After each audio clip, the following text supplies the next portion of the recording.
I'm Elena Carter, and let me tell you a story. My story. The kind you won't find in glossy magazines or family Christmas cards. I wasn't born into old money. I wasn't raised to sip champagne at charity galas or to smile politely while someone tears you apart with words coated in silk. I built everything I have with grit, with sleepless nights, with a stubborn refusal to stay small.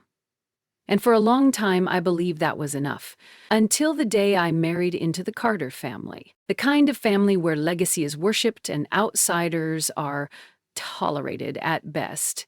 At first, I tried to fit in. I wore their designer labels, learned their unspoken rules. I played their games, thinking I could earn a seat at the table.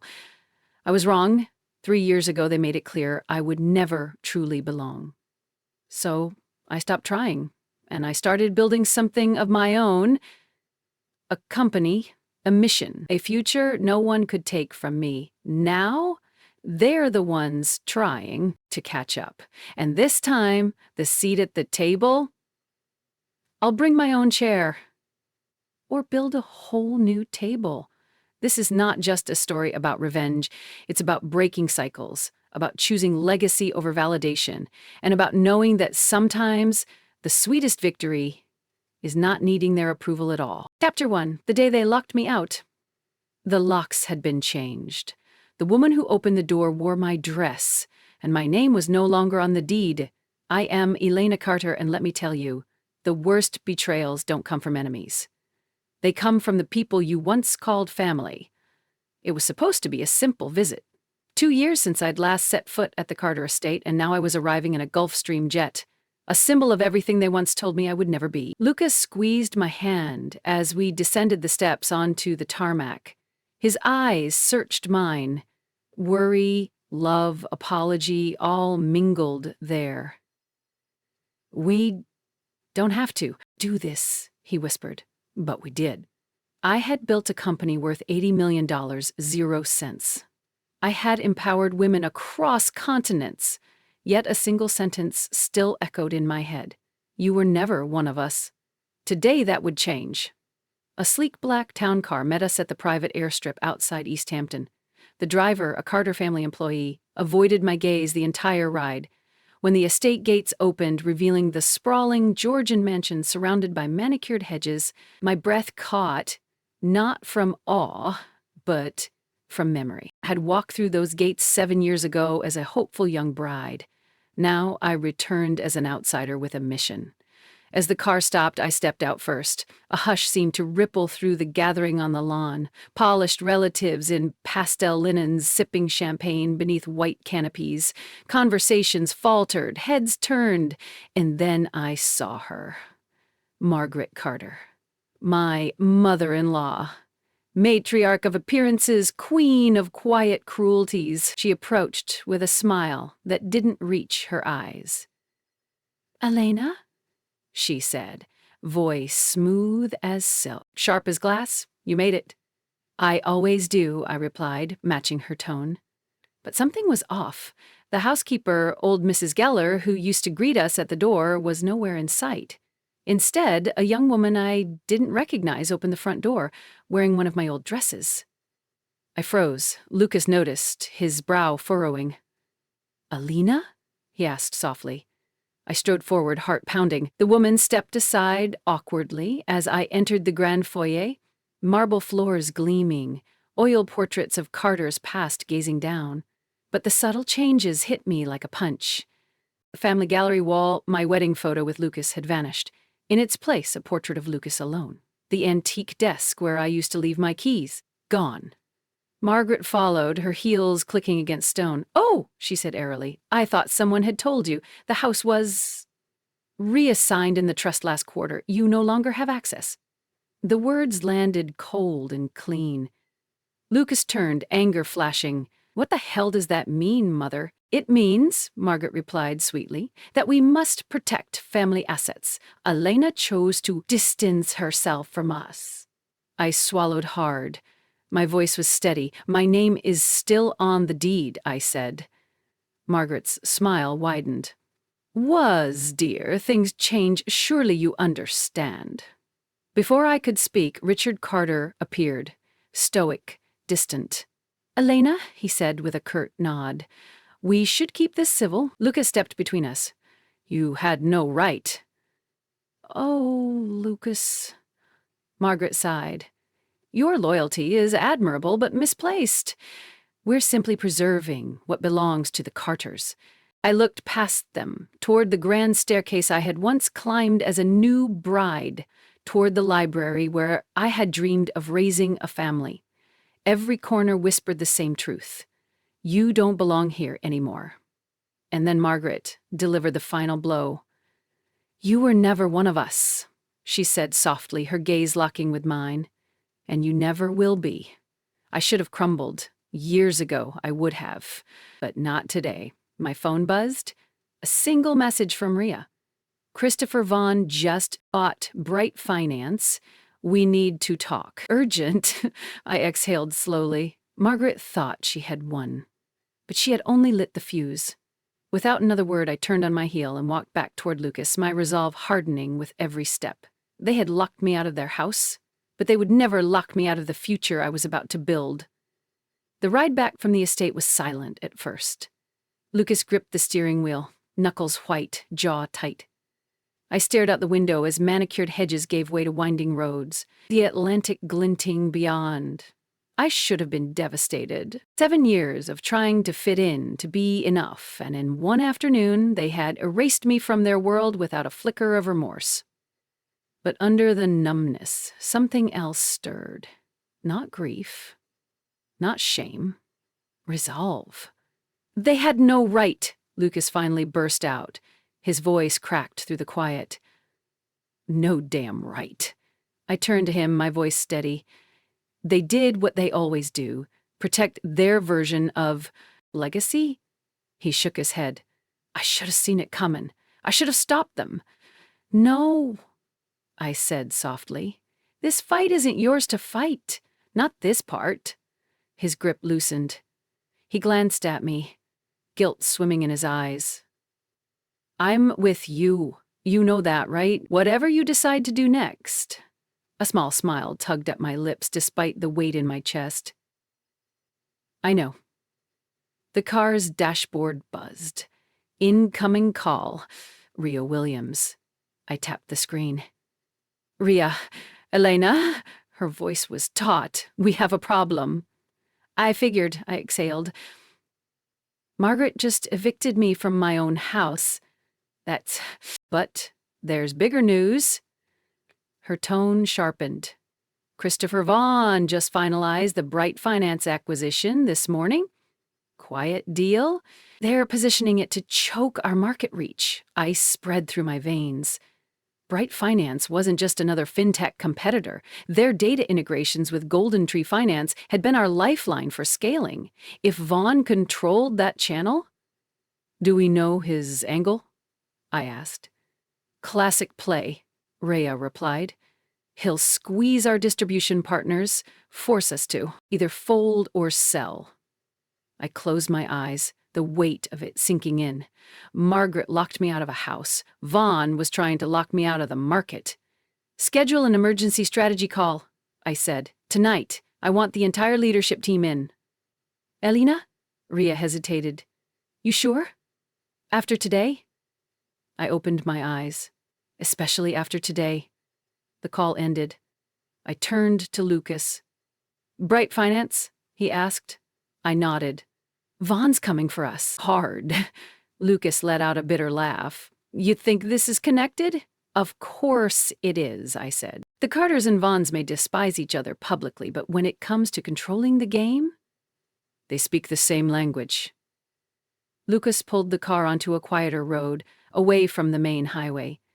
Sunlight filtered through bare-branched trees, gold and cold. "You really want to fight this?" he asked quietly. I looked at him. "Lucas, I've spent years trying to prove I belonged at their table. Now I see—" I swallowed. "It was the wrong table all along." He reached over, took my hand. "Then let's build our own." Emotion swelled in my throat, but I pushed it down. No time for tears now. The phone buzzed again, this time a message from Ria. Golden Tree's internal memo leaked. They're reviewing our partnership under new strategic considerations. Christopher's already pulling strings. I stared at the words, pulse quickening. They're moving fast, I said. Lucas glanced over. Then so will we. I turned to face the window, watching the horizon blur. Somewhere deep inside, the woman who once doubted her place in this world shifted, standing taller, fiercer. They tried to lock me out, I whispered. Now I'll show them what happens when the lock breaks. The phone buzzed again. A final message from Rhea, ominous in its simplicity. Christopher's next move? He's coming straight for open wealth. So what do you think will happen to Elena Carter next? Stay tuned for the next chapter to find out. Chapter 2. The Offer That Came with Chains. Not every offer is meant to help you rise. Some are crafted to keep you bound. By the time we reached Manhattan, the city had begun to gleam beneath a crisp evening sky. I barely noticed the skyline. My mind was already in the war room. Lucas pulled the car up to Open Wealth's downtown headquarters, glass and steel rising defiantly among the old banking towers. My sanctuary, my battlefield. You ready for this? He asked. I forced a thin smile. I was born ready. I just forgot it for a while. We rode the elevator in silence. Each floor we passed felt like a layer peeling off. Doubt, grief, exhaustion. When the doors opened on the executive suite, I was someone else entirely. Ria was already there. She greeted us with a tight nod, her dark curls pinned back, eyes flashing with fire. Everyone's waiting, she said. And there's more. Of course there was. The conference room buzzed with low voices. Imani sat at the head of the table, flanked by two of our legal team. On the far end, our lead data strategist tapped nervously on a laptop. As I entered, the room fell quiet. All eyes turned to me. Let's get to it, I said, taking my seat. Ria wasted no time. Christopher's Bright Finance acquisition went through at 9:04 this morning, she began. As we suspected, they're leveraging Golden Tree's platform integration, and now... She clicked the remote. A memo filled the screen. Golden Tree to phase out third-party solutions in favor of proprietary financial tools, effective Q3. The words were clinical.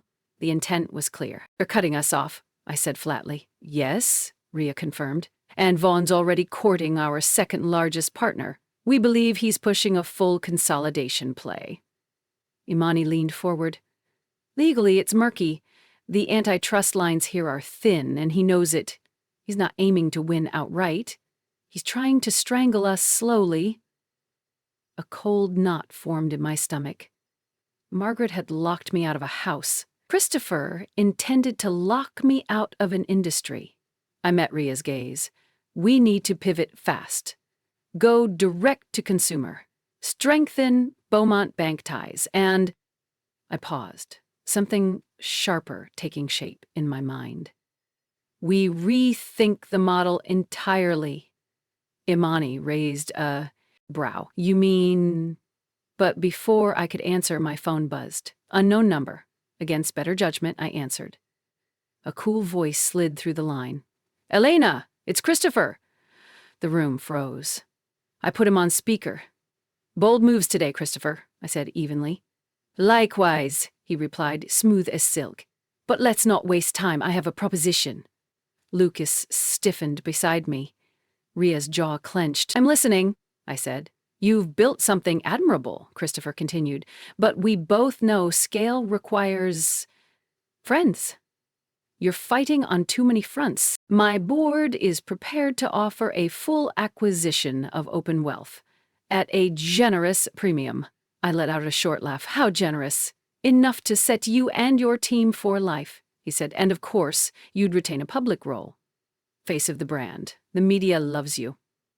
And behind the curtain, I asked. He didn't miss a beat. You'd report to Preston Investment Group. We'd handle strategic direction, regulatory navigation, the heavy lifting. Ria's eyes locked with mine. A gilded cage. I appreciate the offer, I said, but I'm Not in the business of selling out the mission. Elena, Christopher said, voice dipping lower, you're about to face a flood you can't stop. Take the life raft while it's still offered. The room tensed. I leaned back, calm as steel. You mistake me for someone looking to survive, Christopher? I intend to win. A beat of silence. Then, we'll see. The offer stands for 1 week. The line went dead. I looked around the table. Rhea spoke first. Otherwise he wouldn't have called. He's also dangerous, Imani added. We need to expect escalations. I nodded slowly. My mind was already moving 3 steps ahead. We don't bow to threats, I said. But we also don't play on his board. We build our own. Rhea's eyes gleamed. The foundation idea? I met her gaze. It's time. We restructure, split core services into a nonprofit, make what we built unkillable. A charged silence filled the room. Then one by one, heads nodded. It wouldn't be easy, it wouldn't be safe, but for the first time in days, a cold clarity settled in my bones. They locked me out of their world, I said quietly. Now I'll build one they can't touch. Just as I spoke, my phone buzzed again. This time a message from Janet Vaughn. Careful, Christopher's next move won't be an offer, it'll be a strike. You need to be ready. The room remained frozen for a moment after the call ended, as if we'd all collectively stopped breathing. Then Imani spoke, her voice low. He knows he can't win clean. That's why he called. He thinks we'll fold under pressure, Rhea added. He still doesn't understand who he's dealing with. Neither did Margaret, I thought grimly, nor did Richard. For years I had tried to be acceptable in their world. Now I was building my own, and I would not be bought. I stood, voice clear. We can't afford to wait. We move now. If Christopher wants a war, we'll change the battlefield. Rhea's eyes narrowed. You're serious about the foundation? I nodded. I've been thinking about it for months. If we restructure, make the core financial tools nonprofit and public, Preston Investment Group can't touch them. Let them try to buy a public good. But it will hit our valuation, one of our senior advisors warned. The board. I'll take it to the board, I cut in. But this is bigger than quarterly numbers. It's about ensuring what we built survives. On our terms. Imani leaned forward. We'll need airtight legal architecture, clear firewall between the foundation and any 4 row ship arms. I want a draft framework on my desk within 72 hours, I said. Rhea was already scribbling notes. And PR? I met her gaze. We lead with mission, not defense, not retaliation. This is about giving access to those the system ignores.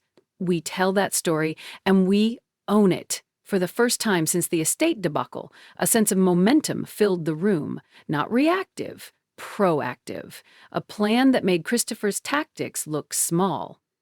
As the team broke into task forces, Lucas touched my shoulder. Let's take a moment. I followed him into my office, glass walls muted against the buzz, outside. He closed the door and turned to me, concern clouding his eyes.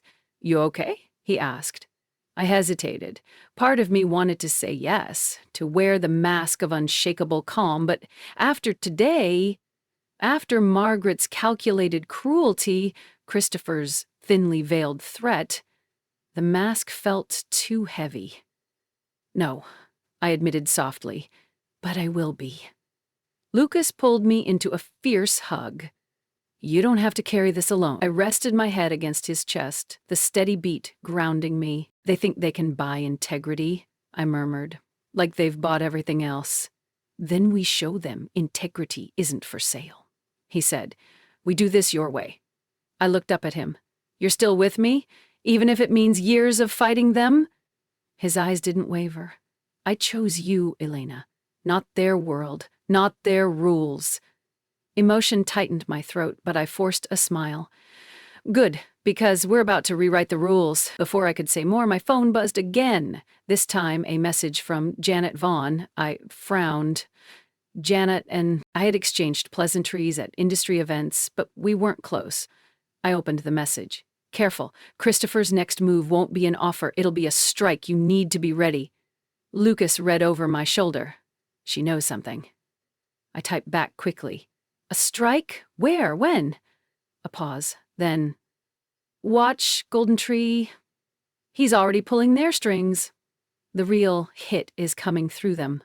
Cold washed over me. Golden Tree wasn't just a partner, it was one of our most critical distribution channels. Losing them would cripple our outreach, and Christopher knew it. I met Lucas's gaze. We need to move faster. He's targeting Golden Tree next. Lucas's jaw set. Then we get ahead of it. I forwarded the message to Ria and Imani with a single line. Emergency exec call now. I stood by the window as Lucas placed the call. Below, the city pulsed with indifference, lights gleaming against the encroaching dark. The Carters had locked me out. Christopher sought to choke my company, but this time, I wasn't reacting. I was building. And if Christopher wanted to strike first, I would make sure we struck last. Just as the exec team began filing back in, another message from Janet lit up my phone, this time more ominous. It's not just Golden Tree. He's already moving to cut your venture funding pipeline. You need to move tonight. What do you think Elena Carter will face next? Don't miss the next chapter. It's just getting started. Chapter 3. The night the ties broke. Sometimes the hardest ties to break are the ones you thought would protect you. That night, Manhattan glistened beneath a bone-deep cold. Streets gleamed like black mirrors. Inside Openwell's headquarters, warmth was scarce. Not from lack of heat, but from the storm about to break. I stood at the floor-to-ceiling window of the executive suite. Janet Vaughn's last message burning in my mind. Is already moving to cut your venture funding pipeline. You need to move. Tonight! Lucas approached, 2 mugs of coffee in hand. He placed one on the ledge beside me. You've been standing here for 15 minutes. I'm thinking, I said. Janet's warning? I nodded. Christopher isn't waiting for the board, he's using back channels. Private equity groups, VC partners, if he poisons that well... I didn't finish the sentence. Lucas exhaled. Then we dig new wells. I smiled faintly. The man never stopped believing in possibility. We'll need the whole team on this, I said. And we'll need to be brutal. I turned from the window. Already Ria and Imani were filing into the war room. Our lead financial strategist, Aaron Chang, trailed behind, a stack of reports in his arms. The mood was electric, a powder keg waiting for a match. I took my seat at the head of the table. Thank you all for coming on no notice, I began. Janet Vaughn confirmed our worst suspicion. Christopher is moving to block our funding pipeline. Imani leaned forward. Any names yet? Not officially, I said. But Bright River Ventures is the first domino. They're scheduled to pull out of our next round within 48 hours. Gasps rippled through the room. Aaron swore under his breath. Bright River anchors nearly 30% of the next series. Exactly, I said. And if they move, others will follow. Ria tapped her pen against the table, thinking, we need a counterpunch.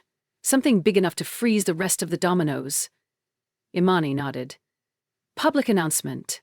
Preemptive. Make it clear we're pivoting toward the foundation. New capital model. Aaron looked doubtful. Won't that spook traditional VCs even more? It might, I admitted, but those who stay will be the ones aligned with our mission. And they'll be protected structurally. I met each gaze around the table. The question is, are we ready to break ties that no longer serve us? Silence. Then Lucas spoke, voice calm but steel beneath it. If you don't make the cut now, they'll bleed us dry later. That settled it. I glanced at Imani. Can your team draft a public positioning statement by tomorrow morning? We'll have it by 3 a.m., she said.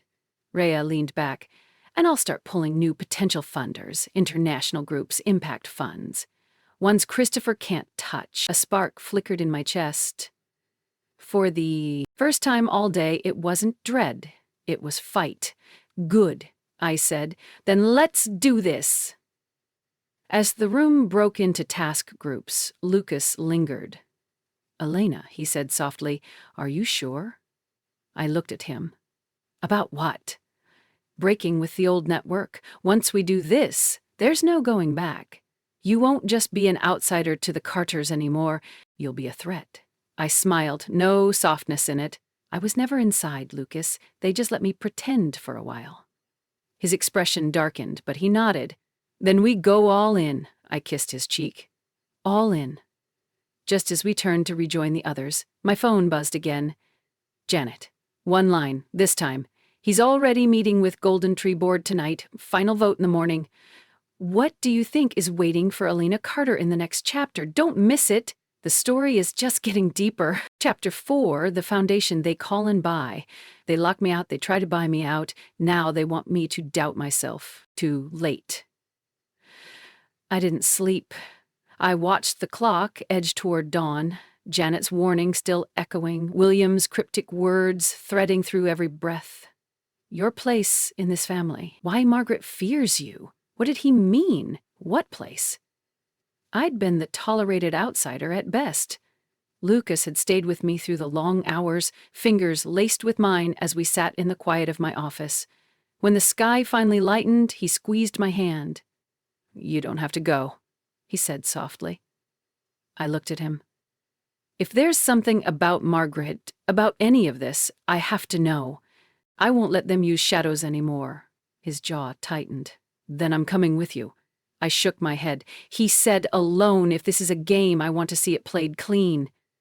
Lucas hesitated, then nodded. Then I'll be waiting. And if you're not back in an hour, I'm coming anyway. I kissed him lightly. Deal. William's office occupied the penthouse of Carter Financial. I arrived 5 minutes early. Intentional. Let him see I wasn't flinching. The receptionist barely glanced up. He's expecting you. The private elevator ride felt endless. With every floor passed, a different Elena flickered in my mind.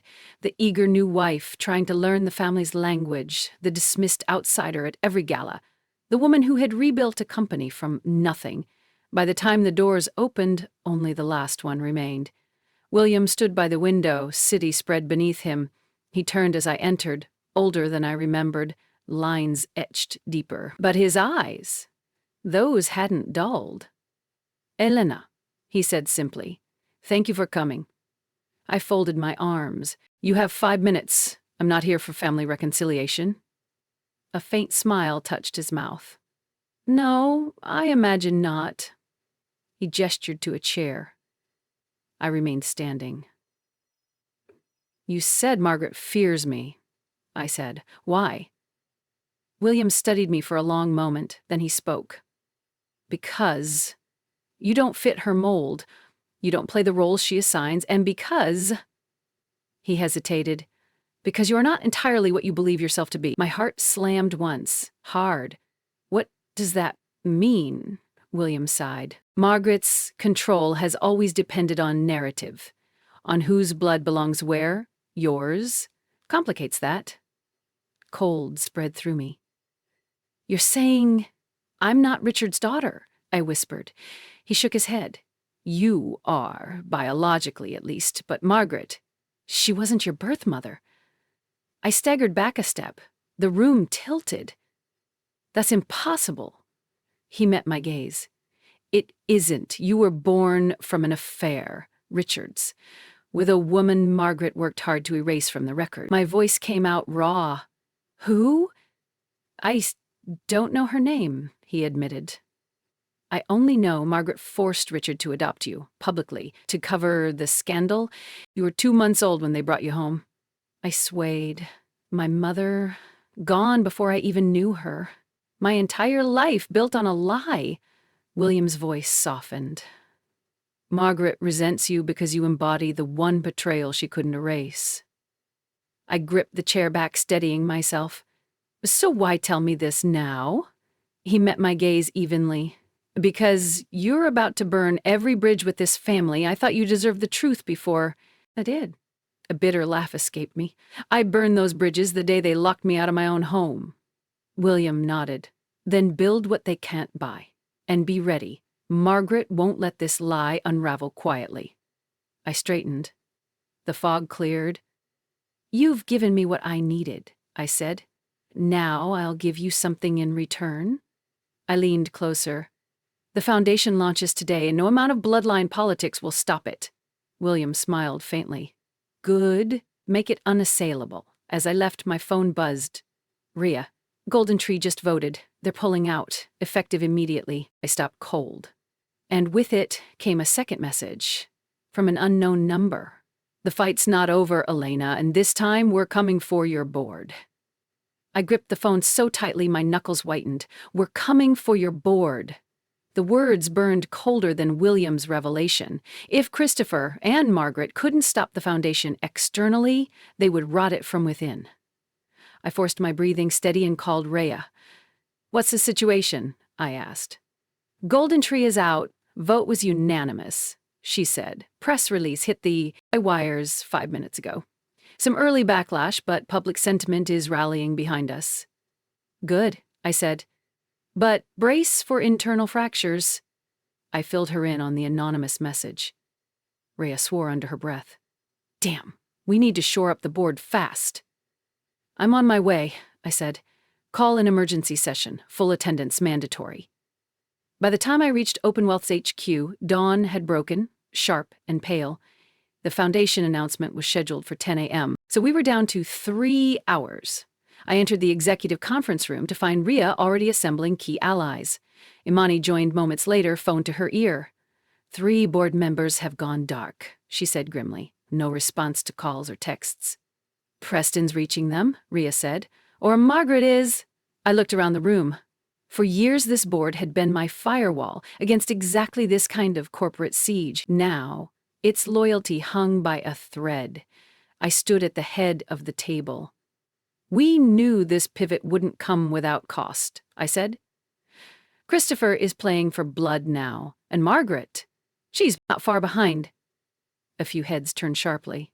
Imani raised an eyebrow. What changed? I hesitated, then spoke the truth. Margaret's animosity toward me runs deeper than business, I said. I learned today I'm not her biological daughter. She's spent years erasing that fact, and now I'm undoing everything she tried to hide. A ripple of shock passed through the room. Aaron leaned forward. Does this put us at greater risk? No, I said firmly. It clarifies who we're fighting. Rhea met my gaze. Then we double down. I nodded. The Foundation launch goes live at 10 a.m. No delays. We issue a clear statement of mission and structure, and we make it clear this platform will not be co-opted. And if the board fractures? Aaron asked. We fight through, I said. Or we replace them. Silence fell. The line had been drawn.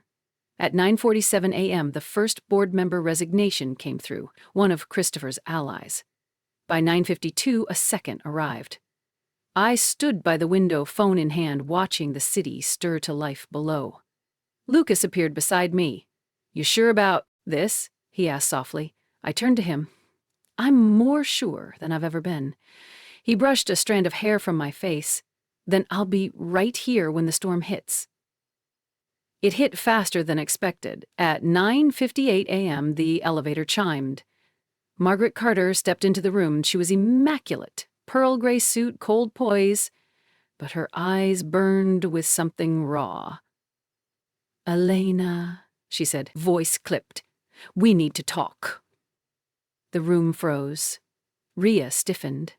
Lucas's hand found the small of my back. I faced Margaret squarely. We have nothing to discuss. Her gaze sharpened. You're making a mistake.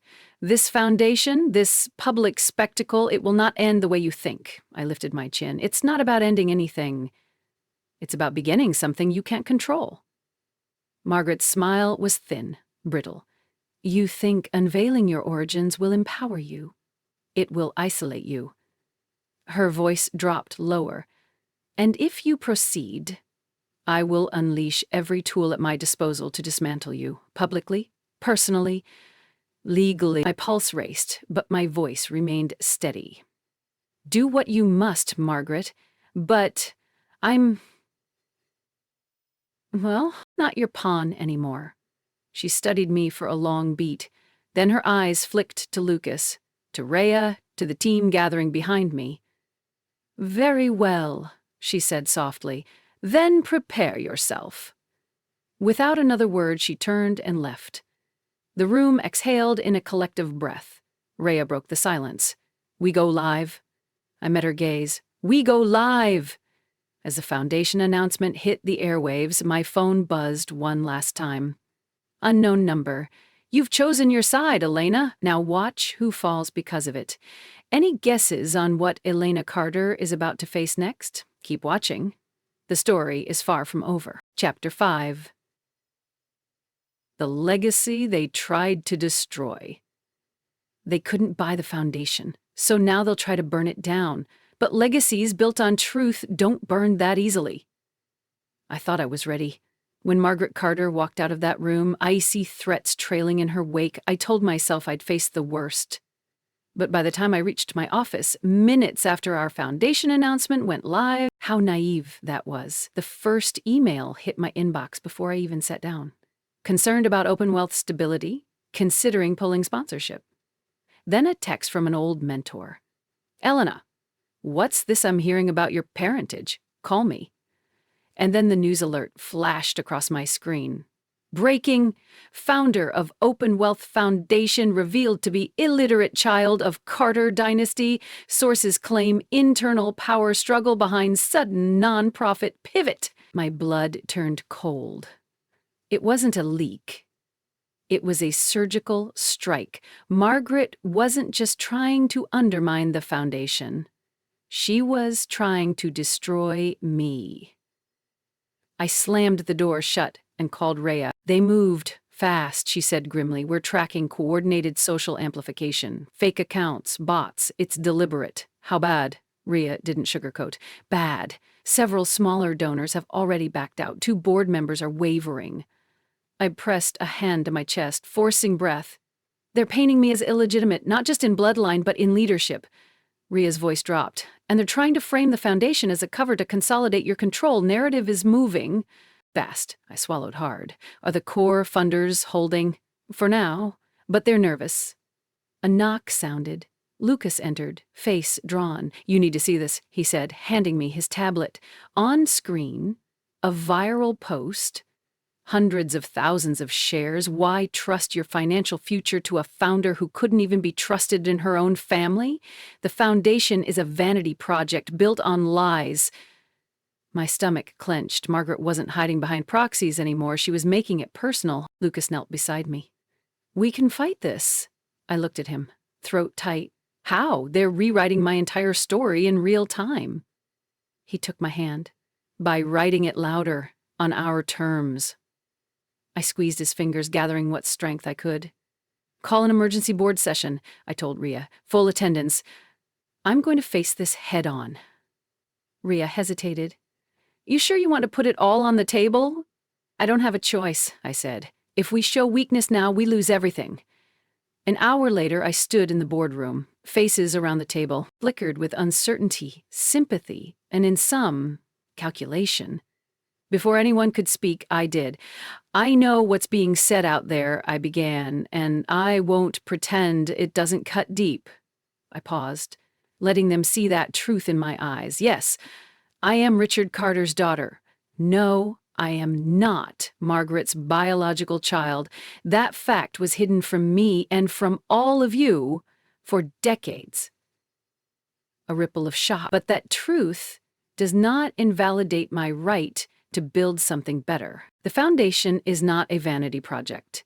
It is a shield for the people this industry has always ignored. I met every gaze. And if any of you believe otherwise, say it now. Silence. Then Aaron spoke.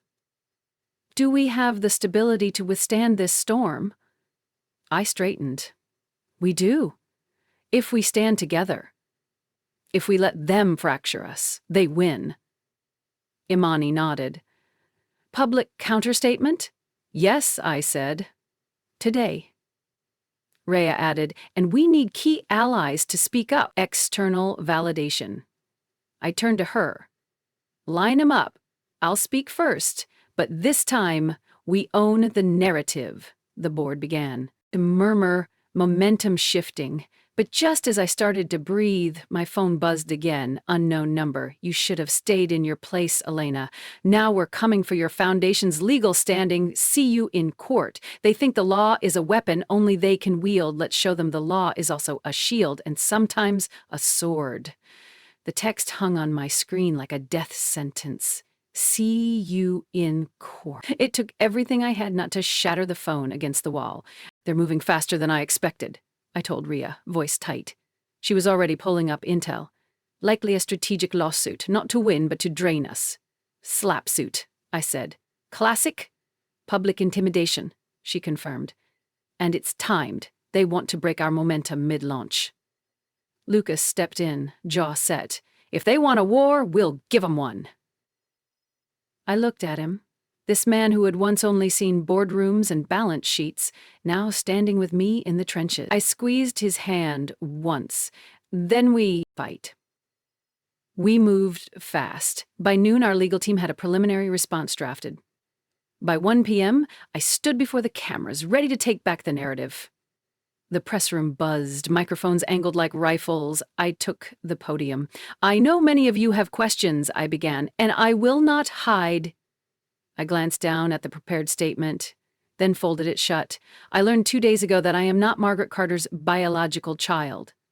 I said evenly. This truth was hidden from me my entire life, a ripple through the room. But it does not change who I am, and it does not change why I built this foundation. I drew a breath. They are trying to strip away my legitimacy as a daughter, as a founder, as a woman building change in an industry terrified of it. I leaned forward. I will not be silenced, and I will not be stopped. Cameras flashed. The room erupted. As I left the podium, Imani caught my arm. Well done. Not done yet, I said, grimly. This was just the opening shot. Back in the war room, the full scope of the assault unfolded. Multiple media outlets had picked up Margaret's leak. Social bots were pushing smear content at scale. Worse, the slab suit papers arrived. A courier handed them off with icy professionalism. Lucas read the header aloud. Preston Group et al. V. Open Wealth Foundation and Elena Carter. Petition for injunctive relief and damages, Rhea swore. They're going to try to freeze our operations. I met her gaze. They want to stop the foundation before it starts. Lucas stood. Then we counter. Publicly. Legally. Imani nodded. And we rally the allies. If we stand alone, we're easy prey. I forced a slow breath. The walls felt closer than ever. But the path was clear. Then let's not stand alone, I said. Let's pull everyone in. Rhea looked up sharply. You mean, yes, I said. The partners in Lagos, the grassroots in Detroit, the Navajo Nation funders. All of them. This will go global, she warned. It has to, I said. If they want to bury my name, let's make it a banner instead. By late afternoon, the first wave of support began pouring in. Finance leaders, civil rights advocates, women's groups, international partners, public statements flooded every feed Margaret had tried to poison. But as dusk fell, another message arrived. This one from an unlikely source. Janelle Preston. I hear my ex-husband is playing with fire. If you're ready to fight, I have documents that might help. I stared at the screen, heart pounding. Another ally from the shadows. I replied, let's meet. The sooner the better. As I hit send, Lucas entered quietly. You ready for the next round? He asked. I looked out over the city. Legacy, power, bloodlines. All crashing against the future I refused to surrender. Ready, I said, and this time I'm not backing down. But even as I spoke, a call buzzed through. Blocked number, I answered, a voice Margaret's calm and cold. If you proceed with this fight, Elena, be prepared to lose more than your foundation. I suggest you think carefully before it's too late. What do you think is waiting for Elena Carter in the next chapter? Don't miss it. Things are about to get even more intense. Chapter 6. The game they couldn't win. Some games are rigged from the start. The only way to win is to stop playing by their rules and write your own. By the time the sun rose, I hadn't slept a second. Margaret's voice still echoed in my head, smooth, venomous. Be prepared to lose more than your foundation. I knew what she meant. She wasn't after my company anymore. She wanted me. My name, my future, my place in the world I'd fought to build, but I wasn't the same woman who once sought her approval. I wasn't that eager outsider anymore, and I had an unexpected card to play. At 9:00 a.m. sharp, I arrived at the private rooftop cafe Janelle Preston had chosen. She was already there, dressed in sleek black, sunglasses shielding her eyes. But when she looked up at me, I saw a steel beneath the polished surface. "Elena," she greeted, "you're braver than most. Margaret rarely warns her targets. She usually destroys them quietly." I sat across from her. "I'm done letting them set the rules." Janelle gave a small, knowing smile. "Good," she said, "because I've brought something you'll need." She reached into her designer tote and slid a slim flash drive across the table. "This," she said quietly, "contains a full archive of internal communications from Preston Group. Financial transactions, strategy memos, personal emails." I frowned. "How?" "My divorce settlement included digital discovery rights," she said. Christopher was arrogant. He never thought I'd actually use them. She leaned closer. "You'll find records of offshore accounts used to finance shell attacks on your foundation, direct links to media buyouts, bot networks, even a trail back to Golden Tree's leadership." I stared at the drive, pulse racing.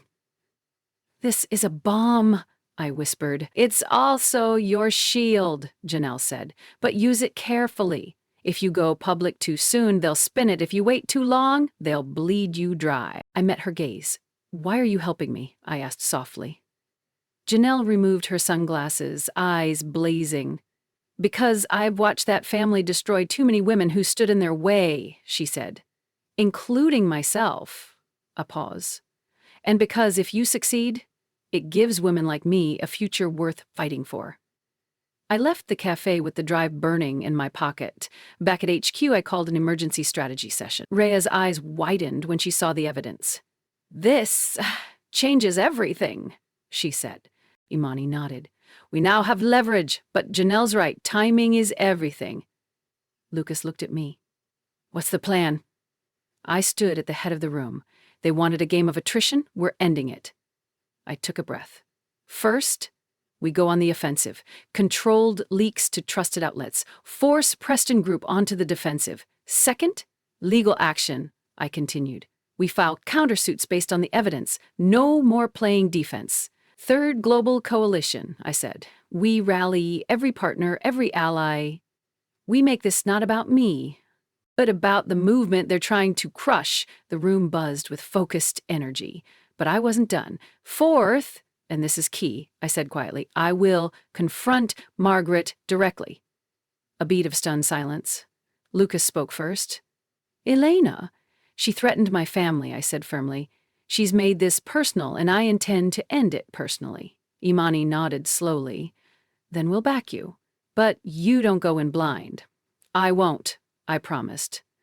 By afternoon, the first ripple hit the press. A respected finance journalist broke the initial story. "Preston Group's dark money campaign against open wealth. Exclusive evidence emerges." Margaret hadn't even responded yet when my legal team filed the first counterclaim in federal court. We had momentum, but I knew it wouldn't last unless I faced her head on. As the sun set, a private message came through. Margaret requests a private meeting. No press, no lawyers, just you. I stared at the screen. Lucas touched my shoulder. You don't have to do this, he said. I do, I replied, because sometimes, to win the game, you have to meet the queen on her own board. Sometimes winning isn't about breaking your enemy, it's about standing tall while they crumble under the weight of their own lies. The invitation came in the form of a single-line text. Margaret Carter, private, 8 p.m., Carter House. No lawyers, no press, no allies. Just me and the queen of a crumbling empire. Lucas paced the living room as I prepared. You don't have to do this alone, he said again. I touched his arm. I do. Not for her. For me. This ends tonight. He searched my face, then pulled me into a tight embrace. Then remember, you hold the truth. She holds nothing but fear. I nodded, steeling myself. It was time.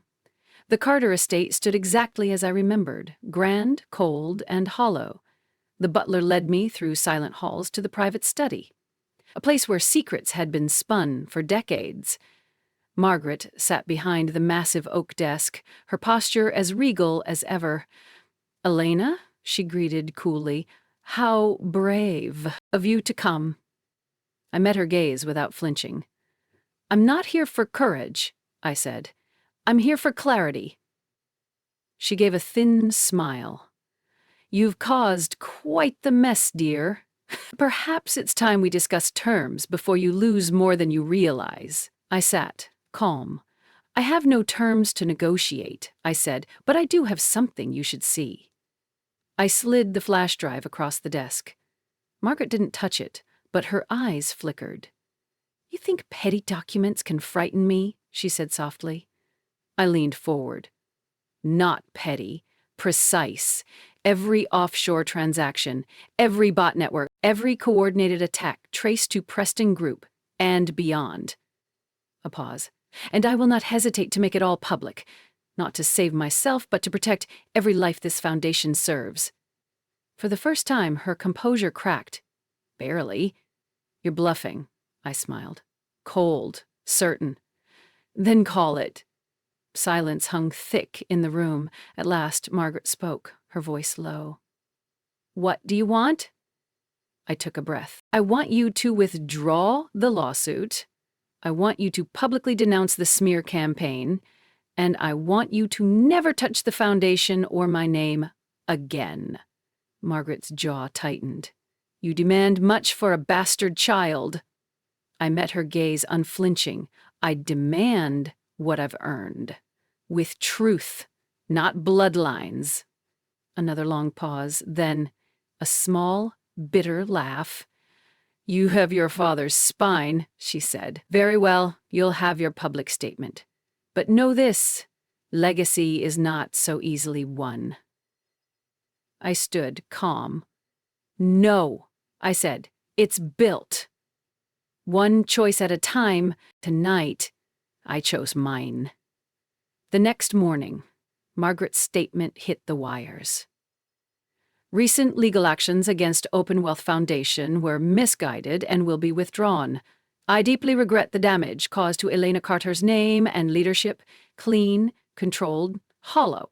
But it didn't matter. The war was over. Not because I destroyed Margaret, but because I refused to be destroyed. Later that afternoon, I stood before the Foundation's full team. We had won. But this wasn't the moment to gloat. It was a moment to define who we would be from here. I spoke simply. "This victory isn't mine," I said. "It belongs to every voice they tried to silence, to every person they said didn't belong."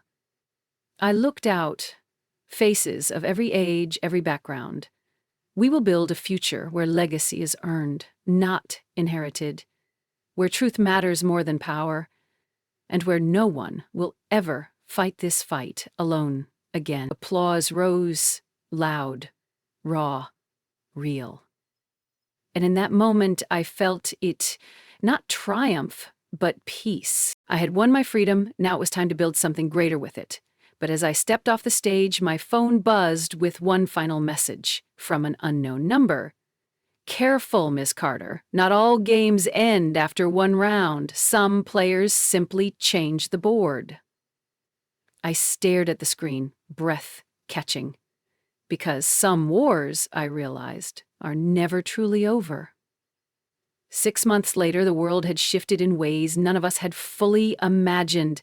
The foundation had grown faster than we'd dared to hope. Membership surged. Funding poured in from new partners inspired by our stand. The phrase, "legacy is earned, not inherited," had gone viral.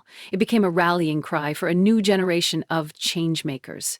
And those who had once tried to bury us, they faced their own reckonings. Margaret retreated from public life. She issued no further statements. No more shadow games. She still controlled her empire, but its edges had frayed. Several key board members quietly resigned, unwilling to align with her tactics anymore. She had power still, but no longer unquestioned power. For me, that was enough. I hadn't wanted her destruction, just her silence. Janelle Preston, now a fierce ally, had transformed from former trophy wife into a force in her own right. She founded an initiative supporting female entrepreneurs navigating legal battles against predatory firms. We stayed in close contact, two women once shaped by the same shadows, now working to dismantle them. Rhea became a national voice for ethical finance. Her op-eds ran in The Atlantic and Forbes. When asked on live television what had changed most since the attacks, she simply said, "We stopped playing defense. We started building the future instead." Imani joined the board full-time, her reputation now global. She pushed us toward ever more ambitious goals: AI-driven financial literacy programs, partnerships with community banks, a mentorship network for first-generation founders. And Lucas, my anchor through it all, found new purpose too. He declined offers to return to traditional finance. Instead, he launched a new fund tied to the foundation, focused entirely on impact investing. "We don't chase unicorns anymore," he told investors. "We build bridges." As for me, I kept going, not because I had something to prove anymore, because I had something worth building. At a quiet ceremony in Lagos, we opened a second foundation hub, this one dedicated to women in tech from underrepresented backgrounds. Standing beneath a plaque bearing my grandmother's name, I understood at last. Legacy wasn't something you inherited. It was something you shaped, brick by brick, life by life. And as I looked ahead, I knew this story wasn't over. There would be new battles, new boardrooms, new players trying to rewrite the rules. But this time, I wasn't afraid. Because we'd already proven some games can't be won. And some players, we changed the game entirely. Thanks for watching Day of Revenge. If you love drama, secrets, and jaw-dropping twists, you're in the right place. Don't forget to like, comment, and subscribe for more incredible stories.